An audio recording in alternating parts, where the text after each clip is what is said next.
5ஆம் வகுப்பு வரைக்கும் மட்டுமே பள்ளி படிப்பை முடிச்ச ஒரு எழுத்தாளருக்கு சாகித்ய அகாடமி அவார்டே கிடைச்சிருக்கு அப்படிங்கிறது படிக்காத மேதைகள் பலர் உள்ள நம்ம தமிழ் சமூகத்துக்கு ஒன்னும் பெரிய ஆச்சரியப்படுற விஷயம் இல்ல அப்படின்னாலும் 5வது வகுப்பு வரைக்குமே படிச்ச ஒருத்தர் சாகித்ய அகாடமி வெல்ற அளவுக்கு ஒரு படைப்பை உருவாக்கியிருக்காரு அப்படின்னா அது யாரு, அவருடைய எந்த படைப்புக்கு அது கிடைச்சது, அதை பத்தி இன்னும் நிறைய தெரிஞ்சுக்கணும் அப்படிங்கிற ஆர்வமும் வரது சாதாரண விஷயம் தான். இந்த விஷயத்த எங்க வாசிச்சேன் அப்படின்னா, வாசிப்பை நேசிப்போம் முகநூல் குழுல ஆண்டு விழா போட்டிக்காக ஒரு தலைப்பான நேர்காணல்கள் அப்படின்ற தலைப்புக்கு ஒரு வாசிக்கணும் ஒரு புத்தகம் அப்படின்னு நான் யோசிச்சுட்டு இருந்தப்போ எனக்கு கிடைச்சதுதான் தமிழ் எழுத்தாளர்களின் நேர்காணல்கள் தொகுப்பு. தமிழ் தோழி அப்படிங்கிற பதிப்பகம் புக்கை வந்து பதிப்பிச்சிருக்காங்க. நான் சொன்ன அந்த 5வது வரைக்கும் மட்டுமே படிச்சிருந்தாலும் சாகித்ய அகாடமி வின் பண்ற அளவுக்கு எழுதின எழுத்தாளர் மேலாண்மை பொன்னுச்சாமி அவர்கள். புக்ல தான் நான் இவரை பத்தி தெரிஞ்சுக்கிட்டேன். இந்த புக்ல இவர் மட்டும் இல்லாம 10 எழுத்தாளர்களுடைய நேர்காணல்கள் இருக்கு. இது இல்லாம 5 எழுத்தாளர்களுடைய வீட்டுல, அதாவது அவர்களுடைய மனைவிமார்கள் கிட்ட நடத்தின நேர்காணல்களும், மொத்தமா 15 நேர்காணல்கள் இதுல இருக்கு. அப்போ 15 எழுத்தாளர்கள் பத்தி மட்டும் தான் இந்த புக்ல இருக்கா அப்படின்னா இல்லவே இல்ல.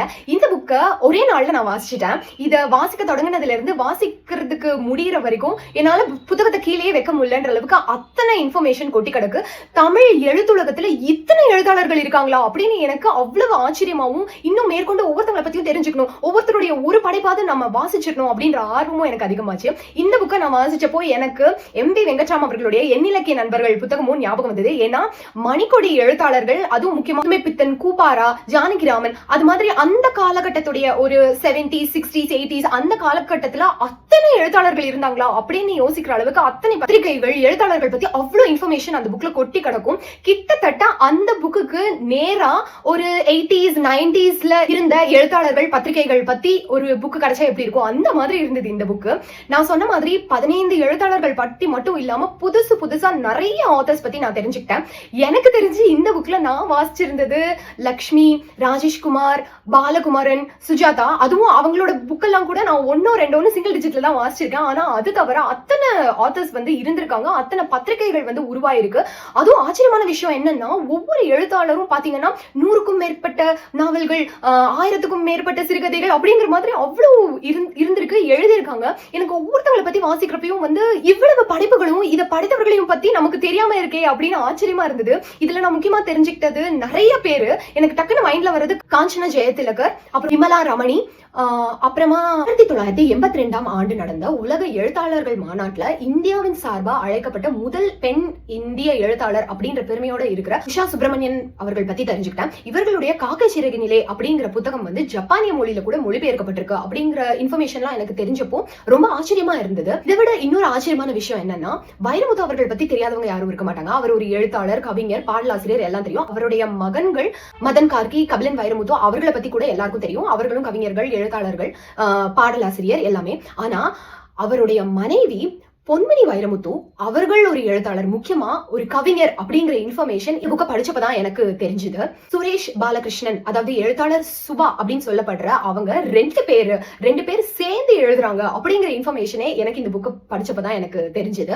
போக குமுதம் இதழ நிறுவன SAP அண்ணாமலை அவர்கள் பத்தியும், அதுல ஆசிரியர் குழுவுல இருந்த ராக்கி ரங்கராஜன் அப்படிங்கிறவரை பத்தியும், அதே மாதிரி பேய் கதை மன்னன் அப்படின்னா அந்த காலகட்டத்துல பயங்கரமான த்ரில்லர்ஸ், திகில் கதைகள் எல்லாம் எழுதி ரொம்ப ஃபேமஸா இருந்த PT சாமி அப்படிங்கிறவர் பத்தியும், ராணிமுத்து போன்ற பத்திரிகைகள்ல 44 ஆண்டுகளுக்கும் மேல ஆசிரியர் பொறுப்புல இருந்த அருணாசலம் மாரிசாமி அப்படிங்கிற ஆமா சாமி அப்படிங்கிற எழுத்தாளரை பத்தியும், இன்னும் இதுக்கு முன்னாடி நான் கேள்விப்பட்டிருக்காத ஆனா தமிழ் இலக்கிய உலகத்துக்கு அவ்வளவு படைப்புகளை பண்ணியிருக்கிற அத்தனை எழுத்தாளர்கள் பத்தியும், அதே மாதிரி எழுத்தாளர் இந்துமதி அவங்களுடைய இயற்பெயரை யூஸ் பண்ணாம அவங்களுடைய கடைசி தங்கையுடைய பேரை தான் யூஸ் பண்ணி கதைகள் எழுதியிருக்காங்கன்ற தகவல், அப்புறம் எழுத்தாளர் வாசந்தி அவர்கள் வந்து ஒரு பத்திரிகையாளரா அவங்க வந்து அதுவும் ஒரு பெண்ணா எத்தனை சிக்கல்களை வந்து அந்த துறையில அவங்க வந்து எதிர்கொண்டாங்க அப்படிங்கிற இன்ஃபர்மேஷனும், சுஜாதா அவர்கள் வந்து திரைத்துறையில பங்காற்றியிருக்காரு அப்படிங்கிற இன்ஃபர்மேஷன் தெரியும். பாலகுமரன் அவர்களுடைய பங்களிப்பும் எனக்கு தெரியும். ஆனா ராஜேஷ்குமார், அடுத்தது எழுத்தாளர் பட்டுக்கோட்டை பிரபாகர் போன்றவர்கள்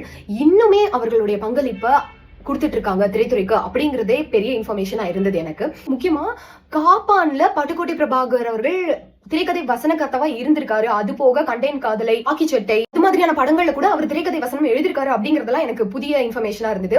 இதுல முக்கியமா என்னோட மனசு தொட்ட நேர்காணல்கள் அப்படின்னா, நேரா ஆத்தர்களை சந்திச்ச நேர்காணலை விட சமுத்திரம் அவர்களுடைய மனைவியையும், முதலே சொல்லி முனிசாமி அவர்களுடைய மனைவியையும் சந்திச்ச அந்த பேட்டி தான். சமுத்திரம் அவர்களுடைய மனைவியோட பேட்டி வந்து ரொம்ப ரியலிஸ்டிக்கா இருந்த மாதிரி இருந்தது. அதாவது அவங்க ரொம்ப குட்டியான பேட்டி தான் அது. ஆனா அதுல வந்து அவங்க ரொம்ப உண்மையா பேசுற மாதிரி இருந்தது. எனக்கு வந்து அவங்க சொல்லியிருந்தாங்க, அவர் கதைகள்ல வர மாதிரியே அவர் வந்து ரொம்ப ஹெல்பிங் டெண்டன்சியா இருப்பாரு. ஏதாவது உடனே யாருக்காவது வேணும்னா காசு கொண்டு போய் கொடுத்துருவாரு. எனக்கு முதல்ல அதெல்லாம் ரொம்ப கஷ்டமா இருந்தது. அப்புறம் போக போக சரி இதுதான் இவருடைய இயல்பு அப்படிங்கிற மாதிரி நான் புரிஞ்சுக்கிட்டேன். அப்படின்ற மாதிரி ரொம்ப ரியலா அவங்க மனசுல இருந்தது ஒளிவு மறைவு இல்லாம பேசியிருந்தது. அடுத்தது மேலாண்மை பொன்னுச்சாமி. சோ இது வந்து நான் பொன்னுச்சாமி அவர்கள் வீட்டில் நடந்த சந்திப்பு அப்படின்ற மாதிரி தான் இருந்தது. நான் யாரு அப்படின்னு இதுல வந்து ஒவ்வொரு ஆத்தருடைய பேரையும் நான் குறிச்சு வச்சு அவங்களை கூகுள்ல பார்த்து என்ன மாதிரியான படிப்புகள் பண்ணிருக்காங்க, இதுல என்னென்ன சிறப்புகள் இருக்கு அவங்களுக்கு அப்படின்றதெல்லாம் பார்த்து தெரிஞ்சுக்கிட்டேன். சோ அப்பதான் வந்து இவர் மேலாண்மை பொன்னுச்சாமி அப்படின்றது எனக்கு தெரிஞ்சது. ஏன்னா இவர் பிறந்தது விருதுநகர் மாவட்டம் சிவகங்கை வட்டம் வெம்பக்கோட்டை அந்த ஊராட்சி ஒன்றியத்தை சேர்ந்த மேலாண் மறைநாடு அப்படிங்கிற ஒரு சின்ன கிராமத்துல. சோ இவருக்கு வந்து 5 வயது வரைக்கும் தான் பள்ளி படிப்பு இருந்திருக்கு. ஏன்னா குடும்பத்தின் வறுமை காரணமாக. அதுக்கப்புறமா 10 வயசுலயே அவங்க அப்பா இறந்துட்டுறதுனால 10 வயசுலயே அந்த மொத்த குடும்பத்தை சுமக்கிற பாரமும் இவர்கிட்ட இருக்கு. இருந்தாலும் அவர் விடாம வாசிப்பை தொடர்ந்துட்டே இருந்திருக்காரு.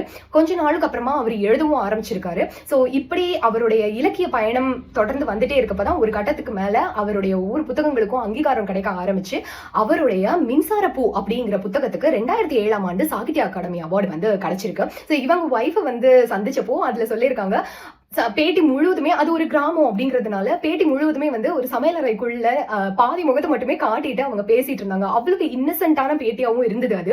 அதுல அவங்க சொல்லியிருந்தாங்க, இந்த மாதிரி வந்து எனக்கு படிக்க தெரியாது. அவங்க கேக்குறாங்க, நீங்க வந்து படிச்சிருக்கீங்களா அவர் எழுதுனதெல்லாம் அப்படின்றப்போ எனக்கு வந்து படிக்க தெரியாது, பட் என் பொண்ணு வந்து படிச்சு சொல்வா, கேட்கறதுக்கே வந்து ரொம்ப பெருமையாவும் பிரமிப்பாவும் இருக்கும். அதே சமயம் அவருக்கு தெரியாத ஏதாவது ஒரு விஷயத்த வந்து என்கிட்ட வந்து கதைக்காகன்னு கேட்காம பொதுவா கேட்கற மாதிரி கேட்பாரு. அதை நான் வந்து சொல்லுவேன். அதை கதையில எழுதிட்டு அதுக்கப்புறமா வேற ஏதாவது பத்திரிகையில அது வந்ததுன்னா எனக்கு வந்து அதை படிச்சு காமிப்பாரு, நான் சொன்ன விஷயம் தான் வந்திருக்குன்னு. அப்போ வந்து எனக்கு ஒரு மாதிரி வெக்கமா போயிடும். சோ இதுல வந்து இந்த மனைவிமார்களை வந்து எடுத்த பேட்டிகள்ல எல்லாத்தையுமே நான் காமனா பார்த்த ஒரு விஷயம் என்னன்னா, அவருக்கு தெரிஞ்ச விஷயத்த எல்லாம் அவரே எழுதிடுவாரு. ஆனா பெண்கள் சம்பந்தப்பட்ட இந்த இப்போ ட்ரெண்ட்ல என்ன இருக்கு அது மாதிரியான விஷயங்கள்லாம் எங்க கிட்ட கேட்டு எழுதுவாங்க அப்படின்ற மாதிரி தான் எல்லா மனைவிமார்களுமே சொல்லியிருக்காங்க. இதுல இன்னொரு கியூட்டான விஷயம் என்னன்னா, மேலாண்மை பொன்னுச்சாமி அவர்களுடைய மனைவி பேர் பொன்னுத்தாய். சோ அவங்க வந்து என்ன சொல்லியிருக்காங்க அப்படின்னா, அவர் வந்து எங்கேயாவது மீட்டிங்க்கு தான் போறாரு, இலக்கிய கூட்டம் அது மாதிரி இருக்கும் இல்லையா. சோ அங்கெல்லாம் போறப்போ அவர் வந்து எப்படியும் வேஷ்டி சட்டை தான் போட்டு போவாரு. சோ அதெல்லாம் போட்டுட்டு இவங்க கிட்ட கேட்பாராம், நல்லா இருக்கா இது இப்படி போட்டுமா அப்படின்னு.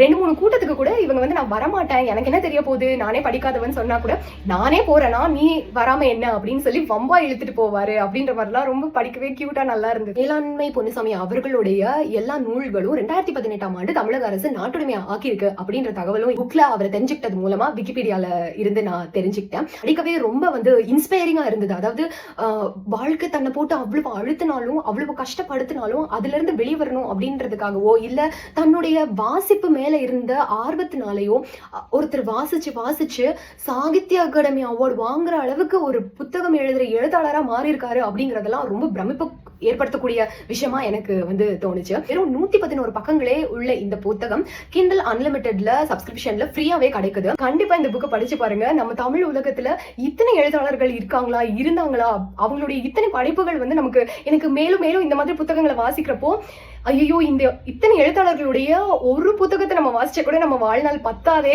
அப்படின்ற மாதிரி எண்ணம் தான் மேலோங்குது. தொடர்ந்து வாசிப்போம். நன்றி.